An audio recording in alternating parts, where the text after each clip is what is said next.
It does traditionally fall to the host of this enjoyable evening, the Archbishop of New York, to call it a night. So thank you. Thank you, everybody, for your gracious company this beautiful evening.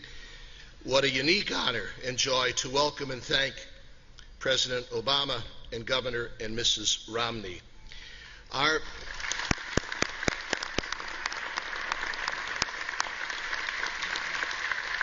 Our two candidates claim that both of your parties, the Republicans and the Democrats, are big tents containing extraordinarily diverse, even contrary, opposite people and groups. Well, you two don't have anything over the Catholic Church. We got both Biden and Ryan, all right, as Catholics. Governor Romney, thank you for being up here sitting next to me, although I must confess that I was secretly hoping that the Republican candidate might be Governor Christie, because I sure would have looked a lot better sitting next to him than you.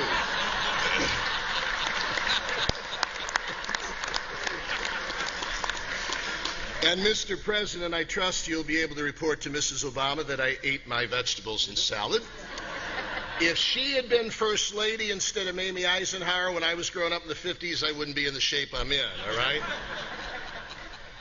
As many of you may know, I just returned from Rome a couple hours ago, where I'm participating in the Synod of Bishops, and thanks to Mr. Mark Zuckerman's jet, I'll be able to return to Rome right after the conclusion of this evening's meal.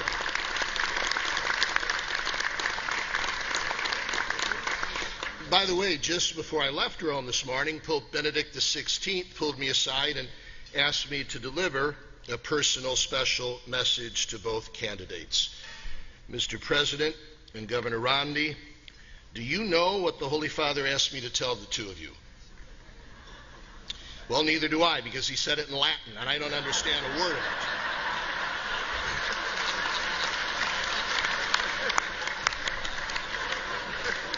When you think about it, folks, only this Al Smith dinner could bring together two men of the same calling who disagree on almost everything, both of whom think they are the world's experts on everything, who don't usually even like being in the same room together.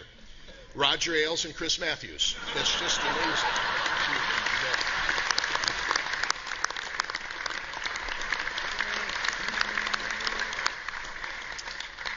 The Al Smith dinner. In thanking all of you for your presence and support, might I suggest that this annual dinner actually shows the United States of America and the Catholic Church at their best. Think about it. Here we are in an atmosphere of civility and humor, hosted fittingly by a church which claims that joy is the infallible sign of God's presence.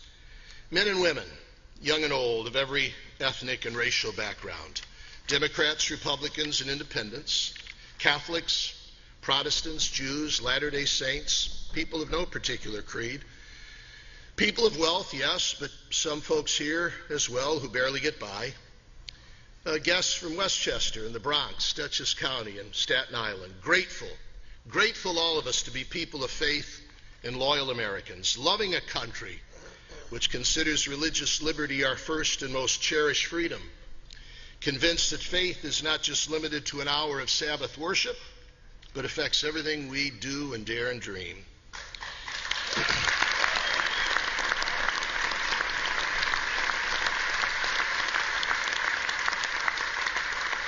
Privileged this evening to be in the company of two honorable men, both called to the noble vocation of public service, whose love for God and country is surpassed only by their love for their own wives and children, and who, as happy as I hope they are to be here with us this evening, would probably much rather be at home with Michelle, Ann, and their families, and that speaks volumes.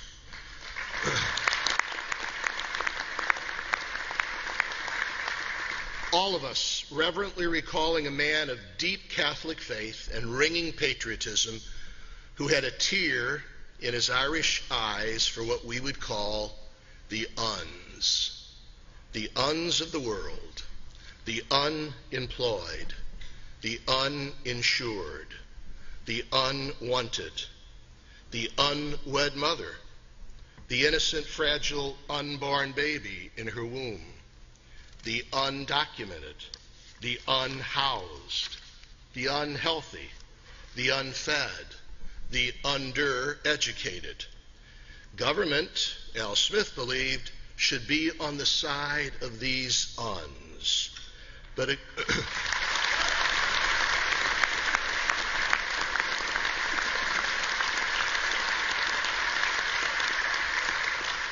a government, he also believed, partnering with family, church, parish, neighborhood, organizations, and community, never intruding or opposing, since when all is said and done, it's in God we trust, not ultimately in government or politics.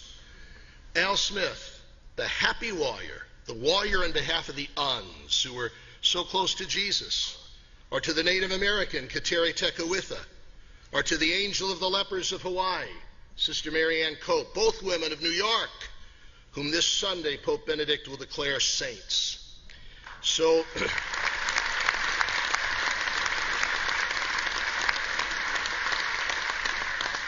tenderly close to Blessed Mother Teresa of Calcutta, who reminded us always, remember, of the five-finger gospel. Remember what she said? As often as you do it to one of these, the five-finger gospel, the least of my brethren, you do it to me. God bless. Here's my closing benediction, simple but heartfelt this evening. God bless the memory of Al Smith. God bless those uns. God bless the Al Smith Foundation in this Archdiocese of New York, which continues his brave solicitude for those uns. God bless all of you for helping them this evening. God bless our two candidates. God bless America. And thank God for this great evening. Good night and God bless. Thank you. All right.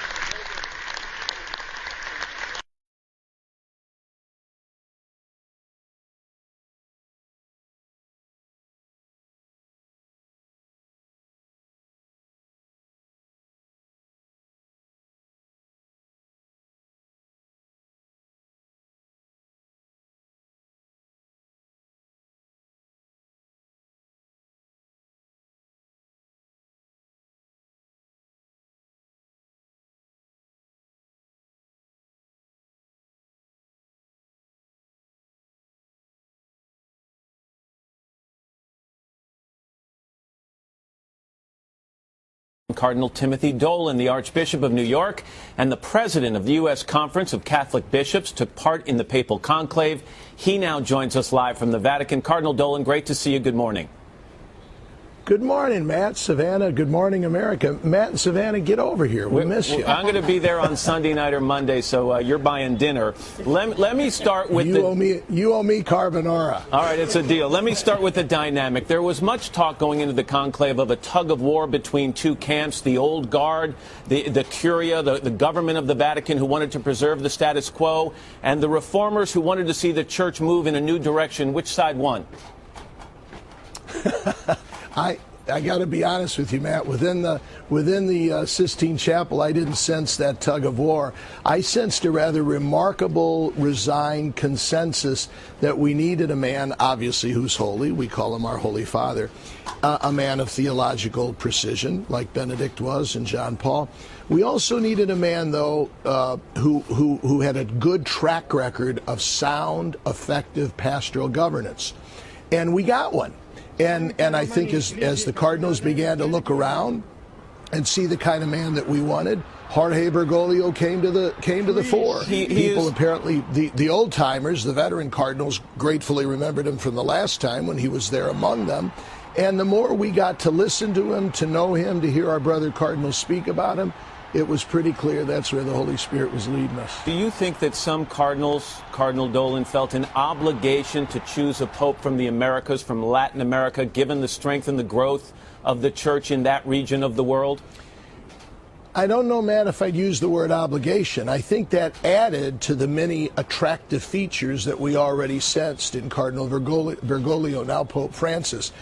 In addition to the ones that I just mentioned to you, the fact that he knew a lot of languages, and the fact that he was from Latin America, the fact that he had a particularly radiant solicitude for the poor, those were almost, that was almost gravy that made even more attractive a man who had the sound qualities that we already needed. So I think that was part of it. I think that made him, that enhanced his attraction for us. In our time together, you've always encouraged me to speak frankly, and I hope you understand what I'm about to say in the tone it's intended. Sure.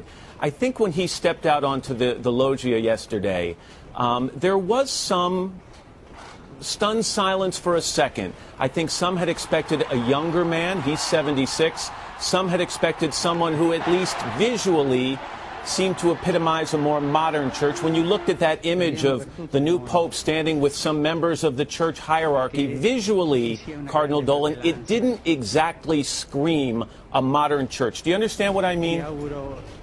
I do, Matt, and I appreciate your candor. By the way, I just enjoyed here with Natalie watching the events from last night because I hadn't seen them. We were behind the scenes, literally, so I didn't get to see much. So thanks for showing them again. I know what you mean, but we always say this, the long-term people who watch the Church Universal, and I count you among them, you have the balcony moment. But then the real pontificate begins today. And that's where we're going to begin. That's where we're going to begin to watch. We Cardinals noticed some things immediately that he was doing differently. I don't know if we got time to go into them. Would you like me to list a few? Just give me one. Very simple. When the protocol calls for all the cardinals to come up, as soon as he's elected pope and changes, they put the white chair out up on an elevated platform. He's to sit there while we come up to express our love, gratitude, and allegiance. When the MC said, Holy Father, up here, he said, no, I'm standing down here. All right, so he greeted each of us as brothers down literally on the same level we were. You heard the story? When we left to go over to St. Martha, where we've all been staying, where he's been staying with us, they had his limo ready. He got back on the bus with us, like he had been doing for the whole conclave. Those are little signs that send signals, Matt. You mentioned an important signal last night on the balcony. You mentioned some of the pluses and minuses of that. But, boy, let's watch close because I think we're going to see a lot of renewal. Real quickly, personal disappointment at all, Cardinal Dolan? Your mom was interviewed, by the way, and she said about you not being chosen as the next pope, I'm feeling relieved. It's not that he wouldn't have been good for the church. I know he would have, and he would have done a great job, but I want him here. Spoken like a true mother. Any thoughts, of disappointment? I haven't talked to Mom yet, but I sent her my love, and she's got a new grandson, which I'm happy about. I got a new great-nephew, Charlie. No, I had relief, Matt, only because we got a pope, and we got a darn good one. You listened to the people last night in the square. All they want is the Pope. We had Sede Vacante. The chair of St. Peter was empty. Now it's full again. And that gives us hope. That gives us renewal. That's the real relief that I sensed last night. We'll see you in a couple of days over there, and I thank you for your time this morning, Your Eminence.